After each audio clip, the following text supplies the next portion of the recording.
understand that Jacques wants to show us his mussels today. Oh, yes, here it is. Yeah. Oh, I got more here. I got the big mussel, the wild one, and I got cultivated mussel. And we have all kinds of oysters with strange shapes, weirdly colored clams, and shrimp with and without the shell. This is the Shellfish day. Let's start cooking.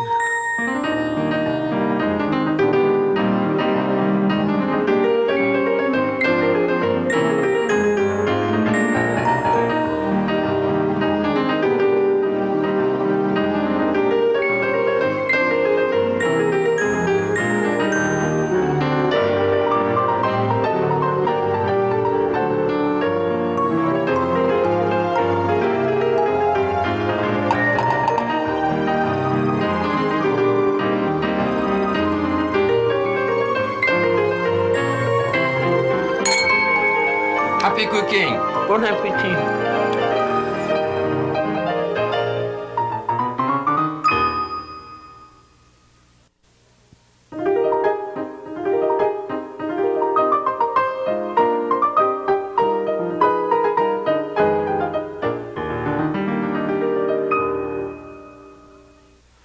It's wonderful that nowadays we can get raw shellfish all over the country because it's sent by plane and more people are getting interested in it.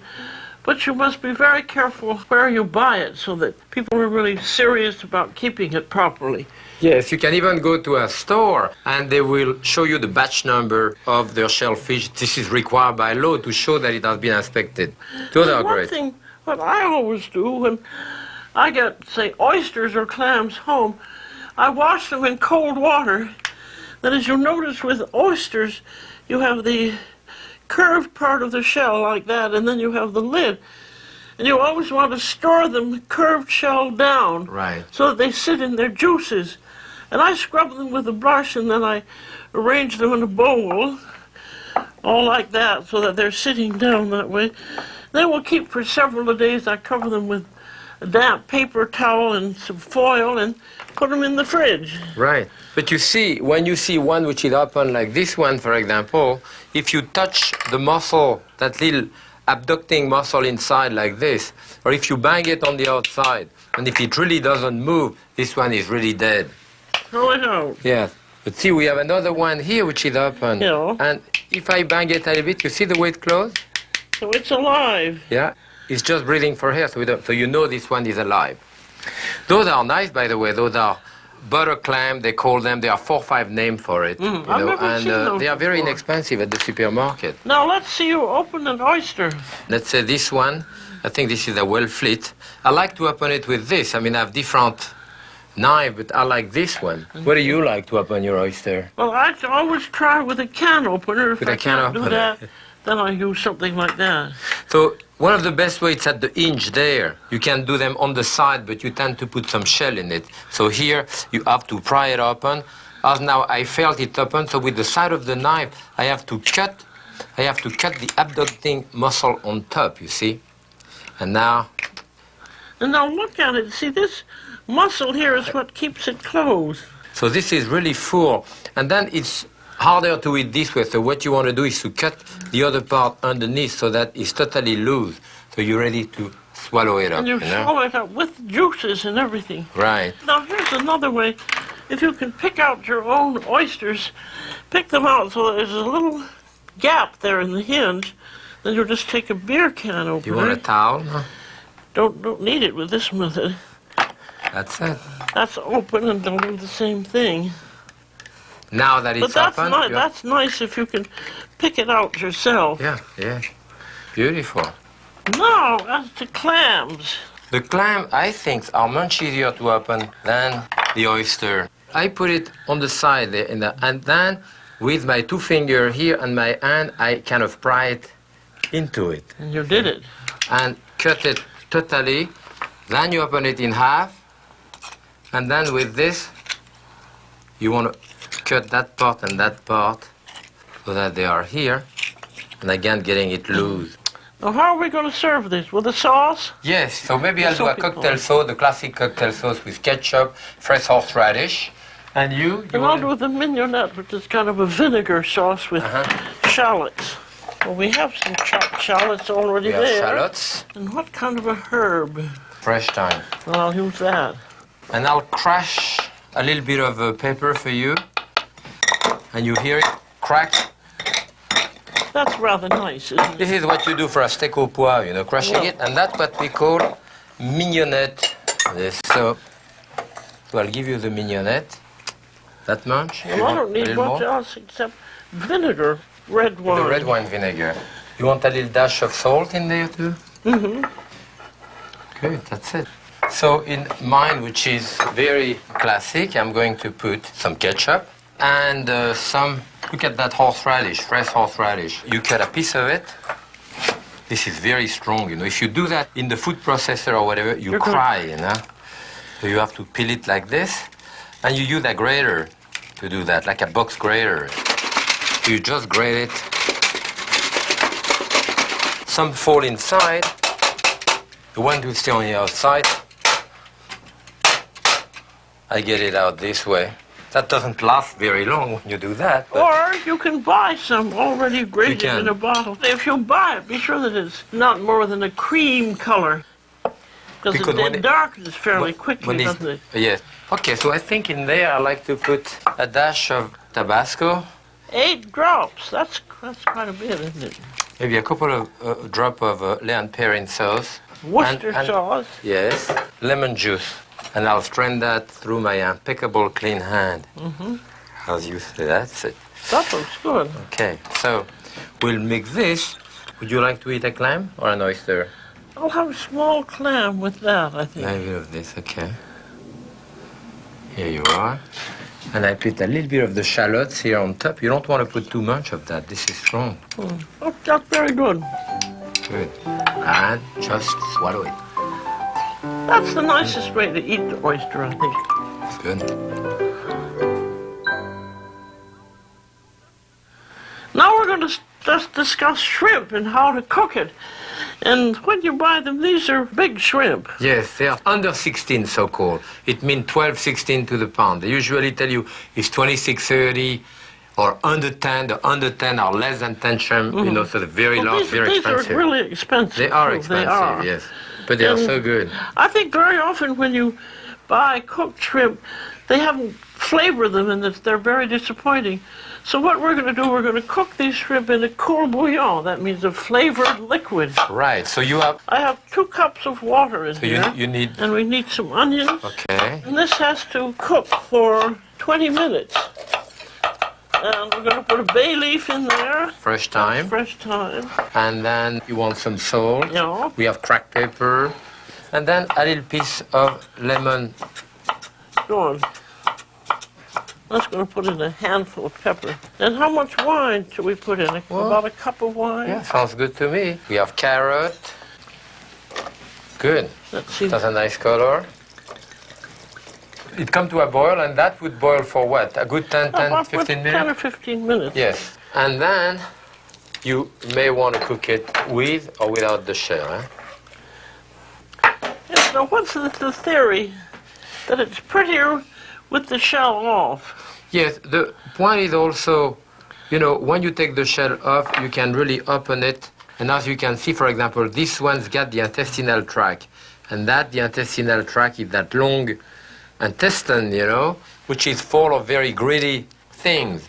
Sometimes they have it, sometimes they don't. When you have it, when you cook it with the shell, of course, you have to clean it up after. But- So there, it's one way, or then you serve them directly at the table unshelled, which is another way. Which is nicer which for is- the host because he doesn't have to shell them. Right. It's different for the guest. In any case, here, you can cook them one way or the other. The amount of cooking is going to be about the same. Then when that's at the boil, put them in.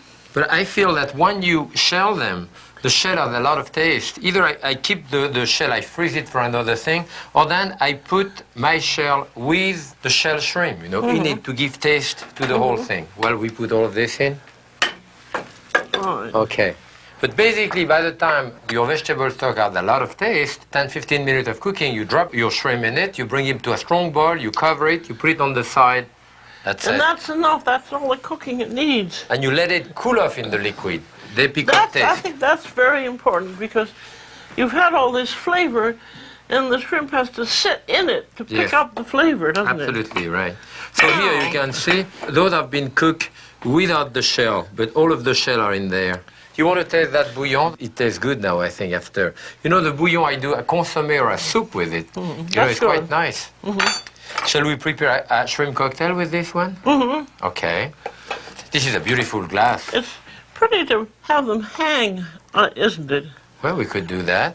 You want to put the lettuce right in there like this and then put the shrimp around? cocktail sauce around it. Yes, or on the side in a little container like this. What do you I think? think that would be nice. Let's do All it that right, way. so we'll do it this way. You put shrimp there, I put shrimp there. Maybe we could keep a little space here to have a little That's wedge of 1, 2, 3, lemon. 4. Well, that doesn't make too many shrimp per serving, does it? Yes, well,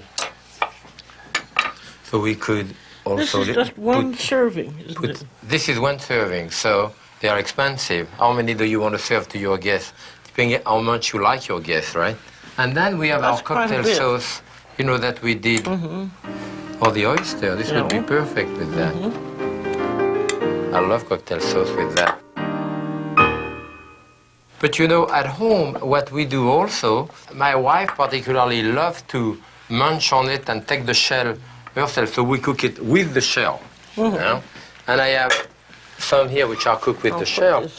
And differently than the other one, see those are of the shell, we like to serve it lukewarm, not cold, you know. And we serve it directly on the table, you know, like this, into the hot stock. That's the lazy cook who doesn't want to peel the shrimp for you. No, we peel it at the table, Yes, and we but enjoy he it. doesn't want to peel it for you. But that is really looks very nice there. Yes, and we put the stock in it. You know, I like to eat it this way with melted butter. So I take a bit of cracked pepper or freshly ground black pepper, and then lemon juice. Put lemon juice in there and the melted butter. Now, having unpeeled it, what are we going to do with the black vein, Jacques? We eat it. Because you can eat it pretty Oh yes, well. it's digested protein anyway. There is nothing really wrong with it. And sometimes, many times, in fact, you find it and there is nothing in it. Now, if you at the table want to remove it, you can still open and see if there is nothing inside. See, this one doesn't seem to have much. Maybe a little bit so. I'm going to taste it this way with the melted butter. I'll see what's in mine. I like it lukewarm, you know. So you have some in yours? Don't seem to have any. Oh, good. Maybe it disappears into the... During the no, there cooking. I do. Now you do. But if you don't do it, maybe you won't even know it. No, I wouldn't. But I think a lot of people are very fussy. Then how are they going to get the That's your vein own out choice. of their fingernails? They always wear a towel. Yeah, that's why you have rince doigt at the table, you know? Yeah. Finger bowl after that. So Try that with that. in the melted butter lukewarm. And you can try it with the sauce That here. is very nice with the milk. It is very butter. good, yeah. And especially with the stock here. That's a nice way of doing it. Kind of messy. But that's okay. At the table, you know. Now we're going to do mussels. And mussels now you can find all over the country. They're very perishable, so when you buy them, you should cook them just as soon as possible. We have the two kinds. These are cultivated. And how do they do that, Jack? They cultivate them on wire now, so they don't touch the bottom. The advantage of it, there is no sand in them, too. They are quite nice. Also very inexpensive, as shellfish goes. Mussels are very inexpensive and very high in protein. And then these are the wild ones, and these ones that you would catch on the rocks and Yes. on the low tide. And these you have to be very careful where you get these to make sure that they are in pure water. Right. And those have those beard here, you know, that are attached to it. You get that. You want And to you pull were so saying this, that they you pull make this. gloves out of them or something Oh, like that? in Greece, they pull this out, and this is protein. It's very, very hard, and they wave a glove out of it, and the glove is given from father to son. They weave it, yes. They weave it, yes. Oh. The fisherman, a knife doesn't go through those gloves. So I saw that when I was there. It was interesting, you know. But you want to be sure these have to be soaked in lightly salted water until when you pick them up, there's no sand in the bottom. Yes. And they are inclined to be salty, so I think... You rub them, yes? Yeah. Rub them nice and clean. You change the water 3-4 times. Oh, for 5 or 6 even. Oh, 5-6 times. Or anyway. All right. Now we're going to cook them. We're going to do them in a very simple way, cellar style, we call moule marinière, and just with white wine, onion, and so forth. So we'll mix a little bit of both of them. I have about 3 pounds here. And we cook them until they open. Yes. So we'll start by putting that in that big thing here. You put them in, I'll put in the wine. Okay. And they're just cooked in wine. Shallots. You put shallots? Yep. We have, here's Okay. some chopped shallots in there. And a bay leaf. I like onion. You like All right, belly? put some onion in too. Except they're not going to cook very long, are they? Well, they're going to cook a little while. I'll give you a bit. You're better at swishing them than I No, I'm not. You're doing very well. Well, I think you do it better. Okay. We want a little butter, John. Okay, so we have Where we put butter the right bay here. leaf. That's it. You want some parsley in there? Why not? And some, maybe some pepper? White? We Dark? certainly don't want any salt, that's for sure. Okay. We'll put in some dark pepper. Good. And the thing is that this makes its own lovely sauce. It has to come to a boil and then it... That'll take about 5 or 10 minutes. Yes, you toss them. So we'll be back. Don't leave us. Now the mussels are done when they open up. And that they certainly smell done, don't they? There Smells they delicious. are, opened up. So we serve them in the juice like this, like Yes. the real And you country can see. style. But we serve them with the shell, just like this. That's it. With the juice, right? And then ladle some juice in. And eat that with a lot of bread. But in Belgium, this is the national dish, and they eat that with French fry. That they call les moules frites, mussel and French fry. And it's really good. And then you would taste, you would eat the mussels and taste the juice. That's delicious. good. It's very simple, isn't it? Just wine and flavoring. But another dish that we used to do when I work at the Pavillon, I don't know if you ever had it at the Pavillon, was a famous soup called the bilibi. Apparently, I don't know whether you know whether it's true or not, it was invented by someone in Normandy in France for one of the GI during the Second World War. Have you ever really? heard that? No. What is called bilibi? I thought it was much earlier than that. No, so we put here for about 6 people 2 cups of cream directly into your toast, and that has to come back to a strong boil. Then we strain it, cool And it up, that's and your serve it Billy cold. Bee. And that's your bilibi. So we'll wait till it comes back to the boil. Right. There, that's at the boil, Jacques. Oh boy. Well, look Yeah, at this is good. that's a wonderful It does smell. smell good, huh? Good. I think one of the best ways to put it directly in a big colander like this. That's it. So that I can shake it a little bit if there's any juice in the shell. No. Like that it falls down, you know? Okay. And then I have to restrain it into something finer here. Well, let's just do that. And basically when you do it, if you have a chance of letting it rest for a few minutes, then look at the bottom if there is any sand, you know. Sometimes there is still a bit of sand. See, I see a little bit here. See at the end? Yes, and look at that. So the thing is to do it very slowly and toss out that sand. Let's see how that tastes now. Now that can be served hot, but it was usually served always That's nice hot. cold at the Pavillon. It is nice hot too. So Very I have good. one which is cold, and I think we should have a bit of chives in it. So this is a very rich soup, of course, and you would not serve much more than about 4 ounces, you know, Yes, because this is quite rich and delicious that's very and pretty. elegant, you know. Isn't it? We'll Yes, just taste that. it's a different taste than when it's hot, yeah. It's very nice, isn't Yes. it?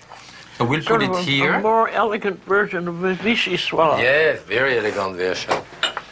So now, out of this is the part where you would want to remove, of course, all of those, because we only use the juice for the bilibi. Look at the size of those, you know. They are Those beautiful. are beautiful. But do you want to use some of those directly on the plate? Or are we going to put them back into the shell with a ravigotte sauce? What do you think? Oh, so we could do that. So at that point, we keep half a dozen of nice shell, like this. Let's put a little lettuce on, Yeah. don't you think? Just to make a bed for them. Okay. Then I think when we make the sauce, put a little sauce in each one and then the mussel on top, would you say? Yeah, okay, so we can arrange that here, and then Yeah. we'll put the sauce after in it, whenever. We'll make the ravigotte in here. It's actually beautiful. We need so, a bit of chopped shallots in there. so what do you want in there? We Chopped need some shallots? chopped shallots Okay. and a bit of mustard. So I'll let you... You Make the do stuff? the shallot, don't put Okay. a little mustard in. And then we want a bit of hard-boiled egg. Oh, here it is. I think we have some. Well, that's a nicely hard-boiled egg, isn't You it? want a knife? You want that knife? Okay. Okay, so shallot. You have mustard there, shallots, I do, yes. pepper. I'm putting black pepper, pickle. Let's have a little pickle. I think that's delicious. I love the pickle. Those are not the sweet pickle, by the way. Those would be like your gherkin. Here we are here. So this is a kind of sauce that you can use with a poached fish. It's great. You can use that with our mussel here. You can do a salad with it. Some parsley in there. Oh, that that's would work very well nice. with it. Yes. You What want else now do you what type think? of oil do you want in there? Some excellent olive oil. Okay. Because I like this is a very light olive oil. Yes. How about some vinegar? Yes. A bit of fresh lemon. A little. Here we have the lemon. And this is white wine vinegar, right? Mm-hmm. How was that? Pretty good? Yeah. Ravigotte. Have you got? Yes. I'll give you back your mussel if you want to put. I'll put a little bit. So you put some in there, and I'll put one mussel in each. Mm-hmm. Okay. If they are small, you can put several mussel in it. Shall we put some on top too? Yes. And back on top. That's good. And this This is, is very nice. and with mussel, of course, you need a nice A nice white wine. white wine. And you know what you need too? French Right. bread. Yeah. To dip it in the juice, you know. So that's Just what we're going to tear it do. apart, you think? We're going to tear it apart. We're going to eat our mussel. We're going to drink our wine, and we're going to toast you. We're going to say, bon appetit. And happy cooking. Good to be cooking with you, Jack. Sure is. Okay.